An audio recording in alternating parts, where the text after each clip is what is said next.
Assalamualaikum warahmatullahi wabarakatuh. Perkenalkan, nama saya Abdul Jannah, NIM T 2018-1055. Di sini saya kelompok terakhir atau kelompok 14 yang akan menjelaskan tentang telaah KHI dan undang-undang pernikahan. Nah, dalam hal ini saya mendapat bagian untuk mentelaah ketentuan umum dari ahli waris. Nah, yang pertama di sini adalah hukum kewarisan. Di sini adalah hukum kewarisan hukum yang mengatur tentang pemindahan hak pemilikan ke harta peninggalan atau tirkah pewaris, menentukan siapa-siapa yang berhak menjadi ahli waris dan beberapa bagian yang harus didapatkan oleh masing-masing ahli waris tersebut. Nah, dalam hal ini, hukum waris atau kewarisan di sini adalah suatu hukum yang mengatur tentang peninggalan harta seseorang yang sudah meninggal atau meninggal dunia diberikan kepada yang berhak seperti keluarga, masyarakat, kerabat, anak, istri, dan dalam hal ini sesuai dengan KHI pasal 171A. Nah, yang selanjutnya yaitu pewaris. Pewaris di sini adalah orang yang berhak mendapat harta peninggalan atau warisan yang sudah ditinggalkan oleh orang yang sudah meninggal dunia. Nah, berdasarkan putusan pengadilan, yaitu adalah beragama Islam, meninggalkan ahli waris dan harta peninggalan.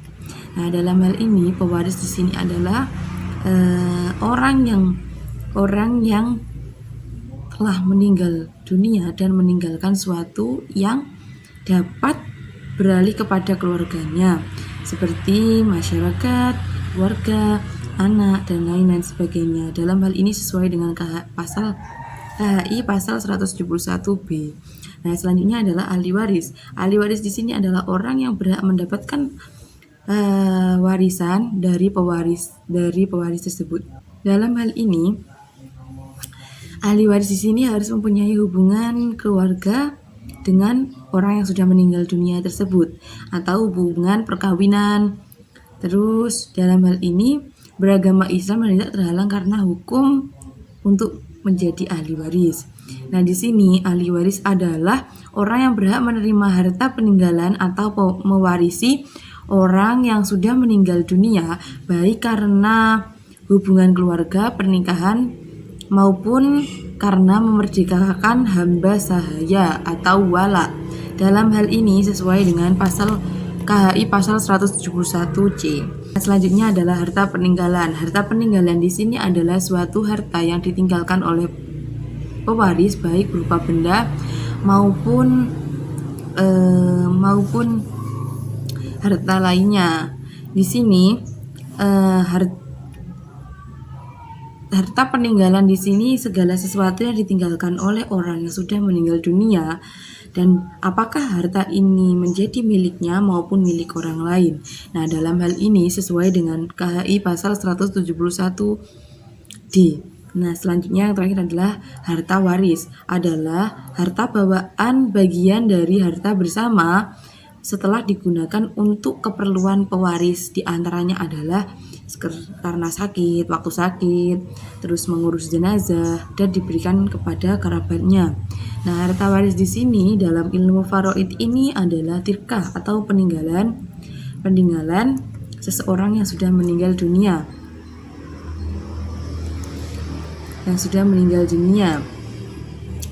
Dan harta waris di sini baik berupa uang maupun materi yang dibenarkan oleh syariat Islam untuk diwariskan kepada ahli warisnya, baik keluarga, anak, maupun istri-istrinya.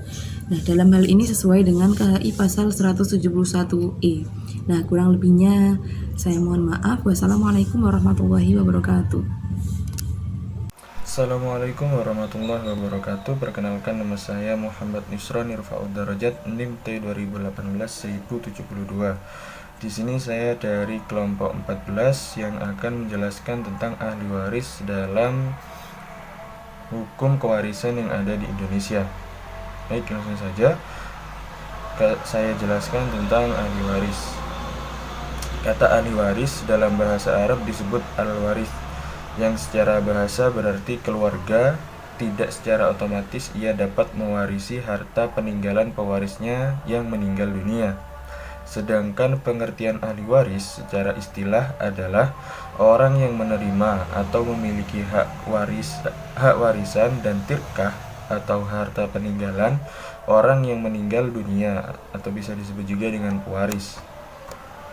Dalam hukum atau kompilasi hukum Islam yang ada di Indonesia, dalam pasal 171 huruf C dirumuskan sebagai berikut. Ahli waris adalah orang yang pada saat meninggal dunia mempunyai hubungan darah atau hubungan perkawinan dengan pewaris, beragama Islam, dan tidak terhalang karena hukum untuk menjadi ahli waris. Pasal 171 huruf C menjelaskan pada kalimat orang yang pada saat meninggal dunia. Kalimat ini jelas memberikan pemahaman bahwa kematian harus terjadi pada diri pewaris. Sedangkan benar-benar hidupnya ahli waris di saat kematian pewaris secara tersurat tidak dapat dipahami pada pasal 171 huruf C tersebut. Yang dapat dipahami segera secara tersurat tersebut pada pasal 171 huruf C tersebut adalah sebab-sebab syarat waris mewarisi. Adapun sebab-sebab kewarisan, menurut Imam Abu Abdillah Muhammad bin Ali bin Muhammad bin Husain Ar-Rahabi di dalam kitab Majnur Rahabiyah menuturkan dalam bentuk bait 3 sebab seorang bisa menerima harta warisan, yang artinya sebab-sebab orang dapat mewarisi ada 3. Semuanya memberi manfaat bagi orang yang berhak mewarisi, yaitu nikah, wala, dan juga nasab. Selain 3 itu, tak ada lagi sebab untuk mewarisi. Itu menurut menurut Imam Abu Abdillah Muhammad. Sedangkan sebab-sebab kewarisan yang terdapat dalam kompilasi hukum Islam terdapat dalam pasal 171 huruf C, yakni ahli waris adalah orang yang pada saat meninggal dunia mempunyai hubungan darah atau hubungan perkawinan dengan pewaris, beragama Islam, dan tidak terhalang karena hukum untuk menjadi ahli waris. Jadi hanya ada 2 sebab saja di dalam kompilasi hukum Islam. Ahli waris adalah orang yang pada saat meninggal dunia mempunyai hubungan darah atau hubungan perkawinan dengan pewaris, beragama Islam, dan tidak terhalang karena hukum untuk menjadi ahli waris. Yang pertama yakni mempunyai hubungan darah. Hubungan darah atau disebut juga hubungan kekerabatan menjadi sebab seseorang mewarisi harta peninggalan pewaris. Hubungan darah menjadi sebab mewarisi adalah dipahami dari Quran surat An-Nisa ayat 11. Pada UU Perkawinan pasal 35 nomor 2 menyebutkan bahwa harta bawaan dari masing-masing suami dan istri dan harta benda yang diperoleh masing-masing sebagai hadiah atau warisan adalah di bawah penguasaan masing-masing sepanjang para pihak tidak menentukan lain. Maksudnya adalah kalimat ini jelas memberikan sebuah pemahaman bahwa selama tidak ada persetujuan lain dari pihak suami dan juga pihak istri, maka harta benda tersebut masih menjadi tanggung jawab masing-masing pihak yang nantinya akan diwariskan kepada ahli warisnya. Ahli waris menurut hubungan darah ini ada 2 golongan, yakni golongan laki-laki dan juga golongan perempuan. Seperti dalam rumusan pasal 174 ayat 1 huruf A kompilasi hukum Islam, yang dari golongan laki-laki yaitu anak laki-laki, cucu laki-laki, saudara laki-laki, paman, dan juga kakek.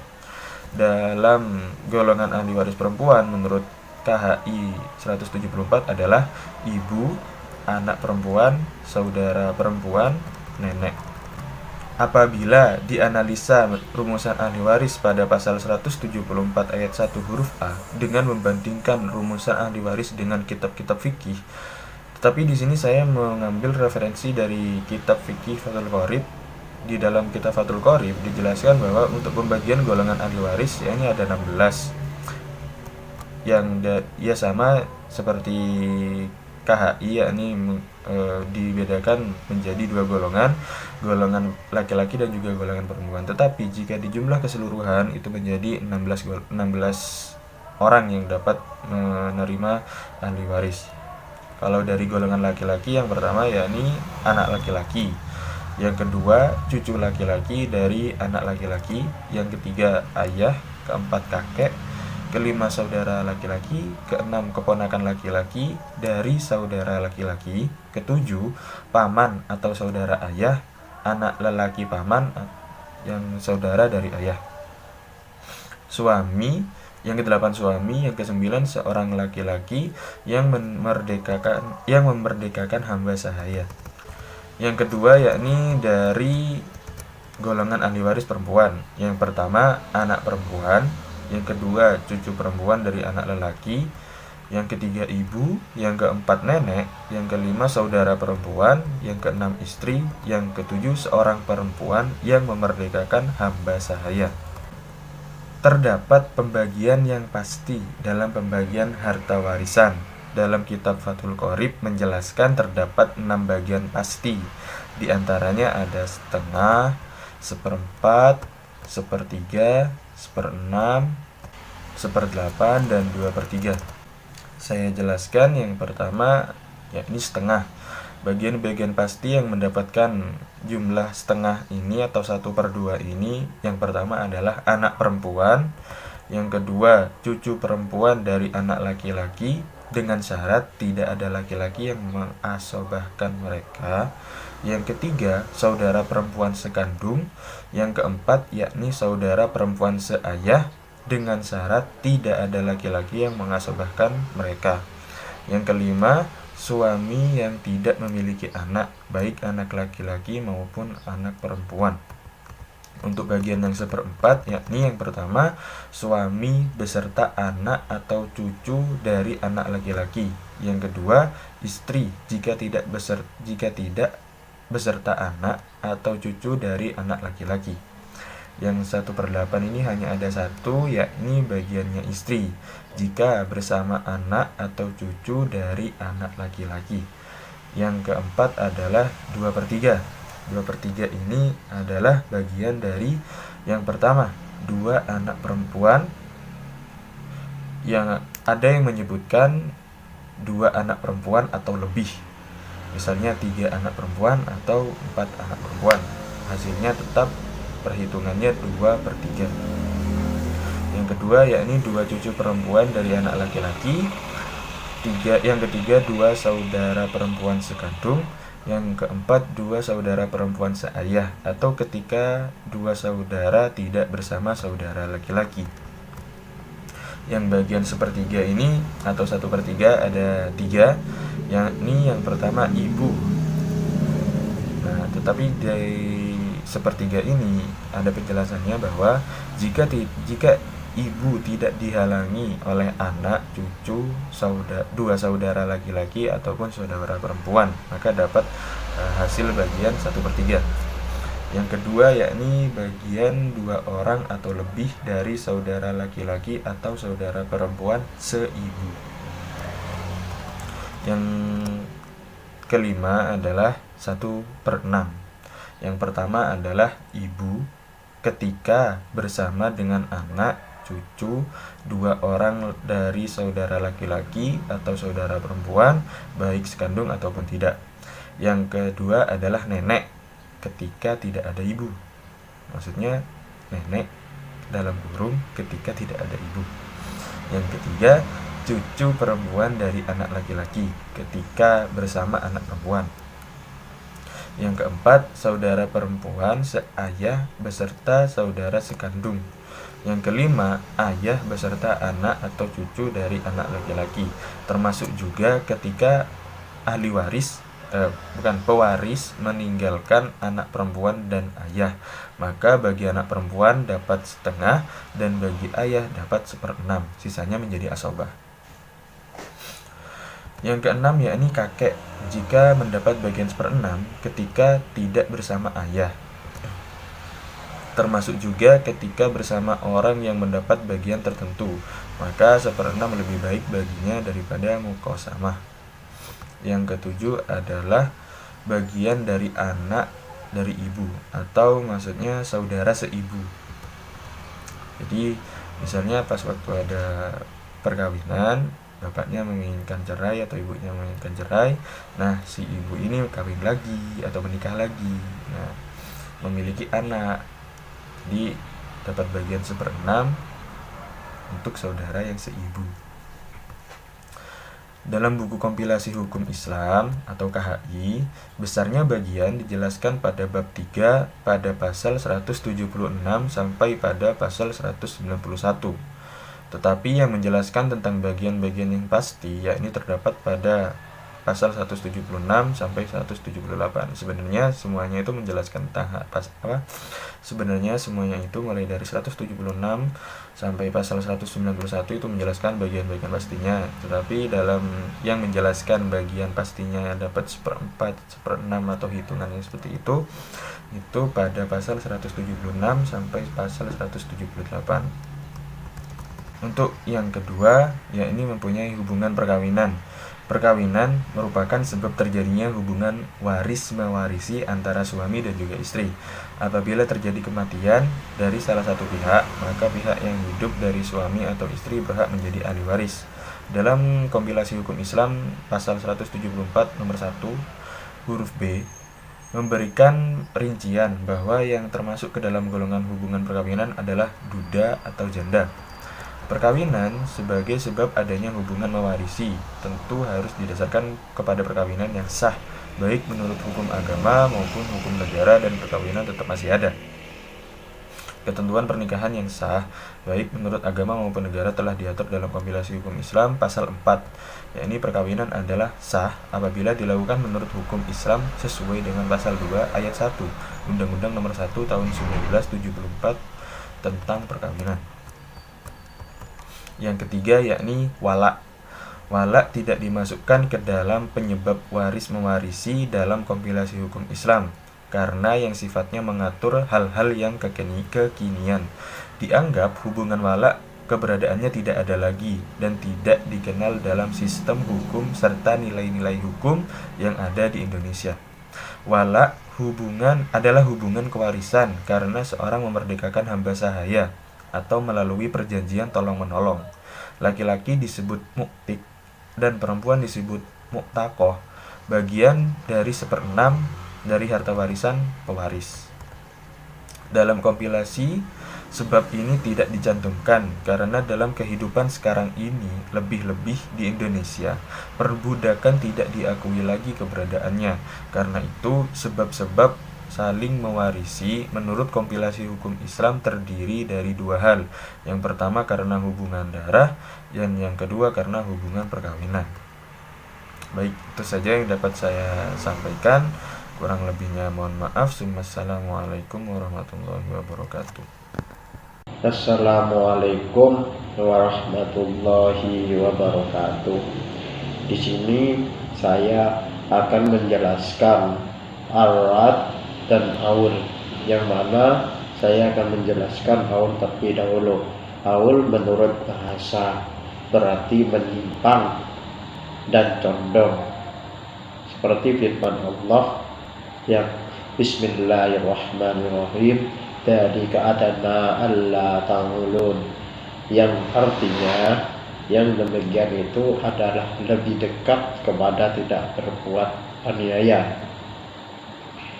Aul menurut istilah berarti kelebihan saham atau ashabul furuf dan besarnya masalah dan penyusutan dalam kadar penerimaannya. Jumhur ulama menetapkan aul terjadi karena tidak ada ketentuan dalam nas yang mengatur atau mendahulukan ashabul furud yang satu atas dengan yang lain. Begitu juga karena tidak ada ketentuan yang membedakan mereka karena harta warisan terhadap kekurangan atau kelebihan tentang ahli waris. Saya akan menjelaskan tentang arat. Arat dalam bahasa artinya kembali atau kembalikan. Bisa juga diartikan sebagai berpaling. Menurut istilah, rat berkurangnya pokok masalah atau bertambahnya bagian ashabul furud. Arat merupakan kebalikan dari alaul. Syarat-syarat arat ada 3. Yang pertama yaitu adanya ashabul furud. Yang kedua tidak adanya asabah. Yang ketiga adanya sisa harta warisan. Ahli waris yang berhak mendapatkan arat itu ada 8. Yang pertama itu anak perempuan. Yang kedua cucu perempuan keturunan anak laki-laki. Yang ketiga saudara perempuan kandung, saudara perempuan seayah. Yang kelima ibu kandung.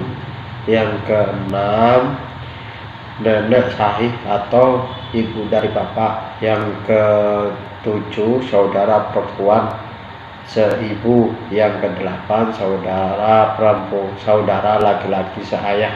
Adapun mengenai ayah dan kakek, sekalipun keduanya termasuk ashabul furud, dalam beberapa keadaan tertentu mereka tidak bisa mendapatkan arat karena disebabkan keadaan bagaimana bila dalam pembagian hak waris terdapat salah satu ayah atau kakek, maka tidak mungkin arat karena keduanya akan menerima waris sebagai asobah. Dan yang tidak bisa mendapatkan arat itu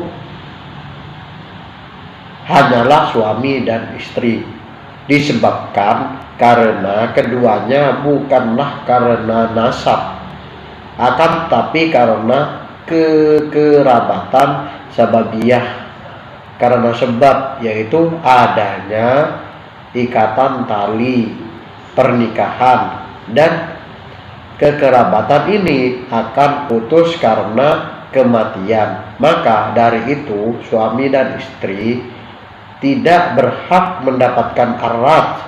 Mereka hanya mendapat bagian sesuai pembagian yang menjadi hak masing-masing apabila dalam suatu keadaan pembagian waris terdapat kelebihan atau sisa harta waris. Suami dan istri tidak mendapatkan bagian sebagai tambahan. Macam-macam arat ada 4. Yang pertama yaitu adanya ahli waris pemilik bagian yang sama dan tanpa adanya suami atau istri. Yang kedua adanya pemilik bagian yang berbeda-beda tanpa suami atau istri. Yang ketiga adanya pemilik bagian yang sama dan dengan adanya suami atau istri. Yang keempat adanya pemilik bagian yang berbeda dan adanya suami atau istri. Begitu presentasi dari saya, kurang lebihnya mohon maaf. Assalamualaikum warahmatullahi wabarakatuh.